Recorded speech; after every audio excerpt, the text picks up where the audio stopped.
Le capital investissement chute. Mais personne ne parle de pourquoi des géants du capital investissement comme Blackstone et Kohlberg Kravis Roberts contrôlent des milliers de milliards d'actifs. Des banques, des châteaux, des hôpitaux, des vignobles. Ils possèdent peut-être même votre maison. Et pourtant, leurs empires sont en train de s'effondrer. Alors que se passe-t-il vraiment en coulisses, Un nouvel ordre mondial. Un grand transfert de richesses.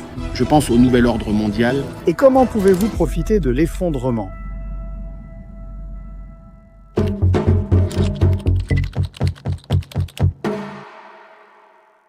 Le capital investissement a toujours été le terrain de jeu ultime des riches et des puissants. Mais pourquoi ? La réponse est plus choquante que vous ne le pensez. La raison pour laquelle BlackRock, Vanguard, Fidelity, etc. sont les plus grands gestionnaires d'actifs au monde. Ils ne risquent pas leur argent, comme le font aussi les sociétés de capital investissement. Les sociétés de capital investissement ont créé une faille qui leur permet essentiellement d'acheter des entreprises gratuitement. Nous allons révéler exactement comment cette faille fonctionne dans le prochain chapitre. Pour l'instant, tout ce que vous devez savoir, c'est que cela a fonctionné bien mieux que ce que quiconque aurait pu imaginer. Être avide, oui, avoir faim, soumettre et conquérir. C'est qui nous sommes. C'est ce que nous sommes. Je n'aurais pas pu mieux le dire moi-même. Très vite, le capital investissement a englouti l'économie mondiale. Regardez ce graphique. Il y a 20 ans, le secteur du capital investissement ne comptait qu'environ 4000 fonds et 600 milliards d'actifs. En 2022, ce chiffre a explosé pour atteindre 21 000 fonds et 9,7 000 milliards d'actifs sous gestion. Les gigachats qui dirigeaient ces sociétés de capital investissement vivaient comme des rockstars, sniffant de la poudre magique sur des méga-yachts et organisant des fêtes qui feraient passer Gatsby pour un pauvre. Le meilleur dans le capital investissement, ces sociétés n'étaient pas cotées en bourse. Grâce à leur stratégie secrète, les sociétés de capital investissement faisaient tourner la machine à cash. Des géants comme Blackstone et Kohlberg Kravis Roberts ont créé leur propre jeu où la maison gagnait toujours jusqu'à ce que ce ne soit plus le cas. Parce que la stratégie qui les a rendus riches avait un défaut fatal. Quand l'économie ralentit, elle cesse de fonctionner. De grands noms comme Toys R Us, Sears et Radio Shack, tous soutenus par le capital investissement, se sont effondrés à cause de cela. Les conséquences ? Des faillites et des milliers d'emplois perdus. Aujourd'hui, il se passe quelque chose d'intéressant derrière les portes closes du capital investissement. Regardez les fortes baisses ici et ici. D'après Bain et compagnie, les transactions de capital investissement ont diminué de 35% depuis 2021, tandis que la valeur des sorties a chuté de 66%. En d'autres termes, ils concluent de moins en moins de transactions et gagnent une fraction de l'argent qu'ils gagnaient auparavant. Les géants du capital investissement perdent leur emprise car de plus en plus de gens saisissent leur stratégie de gonflement et de revente rapide. Oups, je voulais dire stratégie. Alors que signifie ce chaos pour quelqu'un comme toi, avec de grandes ambitions et une soif de pouvoir ? C'est une occasion en or. Actuellement, les fonds de capital investissement souffrent, ce qui fait baisser le marché privé. Les valorisations des entreprises commencent à faire ça. C'est votre chance d'acheter de petites entreprises pour une bouchée de pain si vous savez ce que vous faites. Imaginez, racheter une entreprise en difficulté, y investir des fonds et un nouveau leadership, puis la revendre avec un retour sur investissement 5 fois supérieur. Voici comment gagner de l'argent FU et accéder au top 0,1%. Mais comment débuter ? D'abord, vous devez comprendre la sombre vérité sur le capital investissement et comment ils ont vraiment pris le contrôle du monde afin que vous puissiez l'imiter.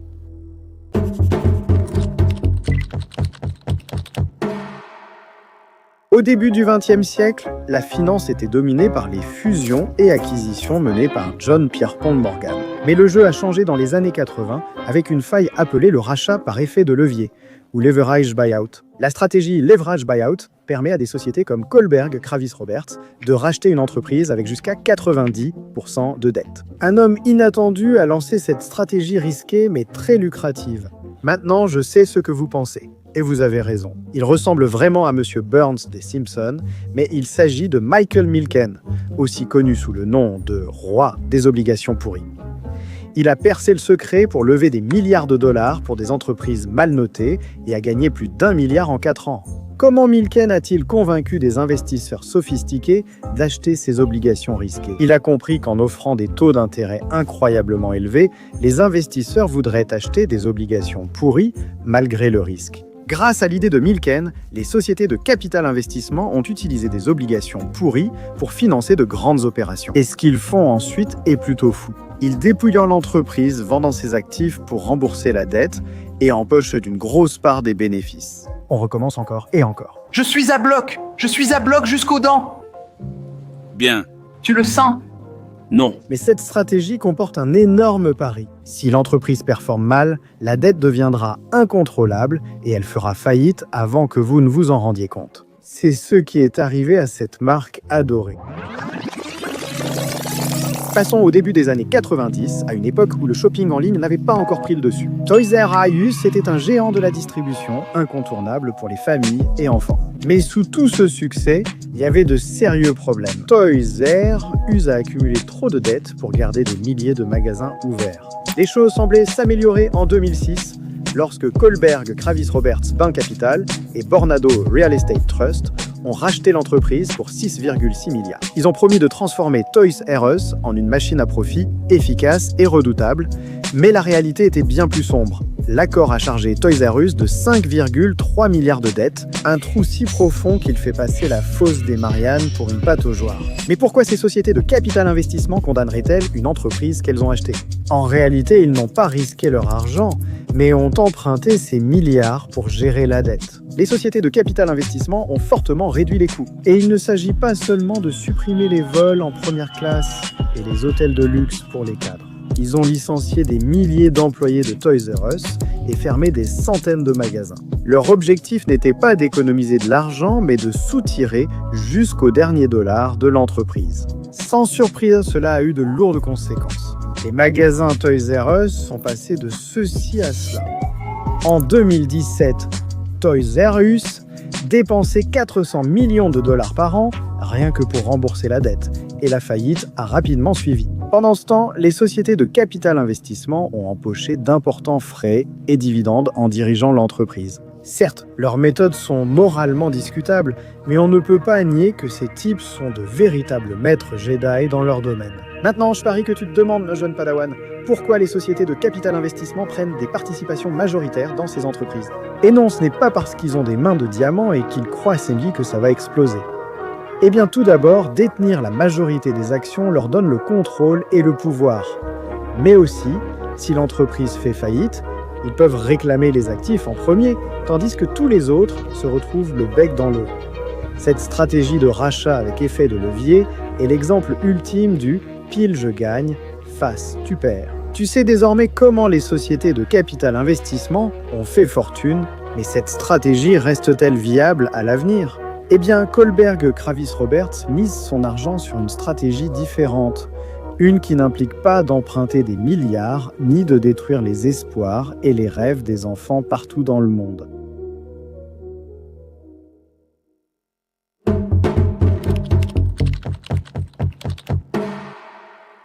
Imagine ceci, tu es au 79e étage du siège de Kohlberg Kravis Roberts à New York, avec une vue panoramique sur la Freedom Tower et la Statue de la Liberté.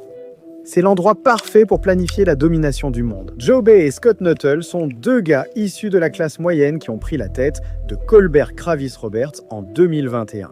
À l'époque, ce n'était qu'une boutique de rachat. Aujourd'hui, elle vise à dépasser Blackstone et à atteindre 1000 milliards de dollars d'actifs sous gestion.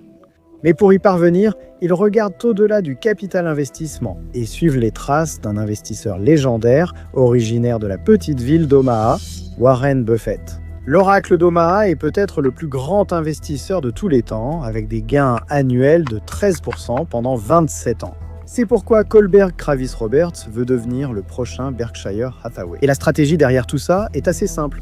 Investir dans de grandes entreprises, les laisser croître, collecter les flux de trésorerie et les réinvestir dans d'autres entreprises. Ils sont déjà passés de la simple gestion d'actifs à la possession de grandes entreprises stables. En suivant l'exemple de Buffett, Kohlberg Kravis Roberts a racheté la grande compagnie d'assurance Global Atlantic qui génère des milliards de primes annuelles.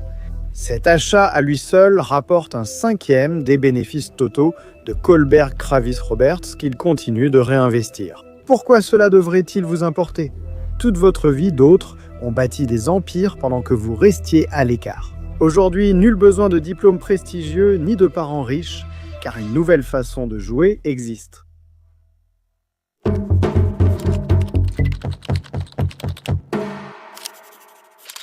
Quelle est la monnaie la plus précieuse dans la société d'aujourd'hui? Ce n'est pas le Dogecoin ni une autre crypto-monnaie douteuse que ton pote veut te vendre. C'est l'attention, et avec plus de 2,5 milliards d'utilisateurs actifs chaque mois, YouTube est le premier marché mondial de l'attention. Voici la stratégie que mon entreprise Deus Media suit pour bâtir un empire. Donc tu peux simplement me copier et devenir un homme du top 1%. Tout d'abord, oublie tout ce que tu sais sur YouTube. On n'est pas là pour parler de devenir viral comme un influenceur fauché qui court après un partenariat de marque. C'est un champ de bataille. Et l'objectif est simple, transformer l'attention en revenus. Comme en capital investissement, les titans utilisaient des obligations pourries pour racheter des entreprises. Nous, on prend le contrôle de chaînes YouTube, mais sans crédit. On lève des fonds ou utilise notre propre liquidité. Non, pas ce type de poudre sèche. Il existe des fonds qui appliquent exclusivement la stratégie d'achat et de développement sur YouTube. Considérez-les comme les Colbert, Kravis Roberts et Blackstone des médias numériques. Ces gars-là ne font pas de vlog une journée dans la vie, ils sont trop occupés à bâtir des empires. Ils ciblent des chaînes YouTube dans des niches à coût pour 1000 élevés, achètent entre 60 et 80% des parts et en tirent chaque goutte de valeur. Ils ne cherchent pas non plus à devenir le visage de ces chaînes. Non, ils achètent l'influence, la portée et surtout le flux de trésorerie. Une fois qu'ils ont le contrôle, ils mettent leurs équipes de monteurs, de rédacteurs et de stratèges au travail, ils optimisent le contenu et font grimper ces jolis revenus publicitaires, les sponsors et l'argent du merchandising. Ici, tout change de niveau. Quand les chaînes rapportent autant que la Réserve fédérale en 2020, ces fonds YouTube les revendent pour faire du profit. Comme les sociétés de capital investissement. Acheter bas, optimiser, revendre haut. Le but final ici n'est pas seulement d'obtenir des vues, c'est de maximiser l'excédent brut d'exploitation avant intérêts, impôts, dépréciation et amortissement. Après avoir revendu quelques chaînes, vous êtes prêt à rejoindre la cour des grands et réaliser le coup de maître. La consolidation, les sociétés de capital investissement forment de grands conglomérats en rachetant et fusionnant des entreprises. Même principe, mais cette fois avec des chaînes YouTube. Première étape, vous acquérez quelques chaînes de niche. Deuxième étape, vous les optimisez.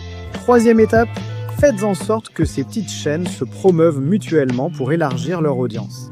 Soudainement, vous ne gérez plus simplement une chaîne YouTube, vous exploitez un monopole médiatique qui domine une niche. La vraie beauté ici, c'est que, contrairement aux social media marketing agency et au dropshipping déjà saturé, l'achat et la vente de chaînes YouTube restent encore méconnus. Seul un petit cercle connaît l'existence de ces opportunités. Mais peut-être que vous voulez garder votre empire intact tout en obtenant un peu de liquidité. C'est là que des fonds comme Spotter entrent en jeu. Cette entreprise achète les flux de trésorerie futurs de votre ancien catalogue vidéo, mais vous gardez la chaîne. Je n'aime pas trop cette option, mais c'est un moyen rapide d'obtenir de l'argent pour financer votre aventure. Ceci, mes chers mégalomédias, c'est le vrai jeu du capital investissement. Et si vous n'y jouez pas, vous n'êtes qu'un pion sur l'échiquier de quelqu'un d'autre.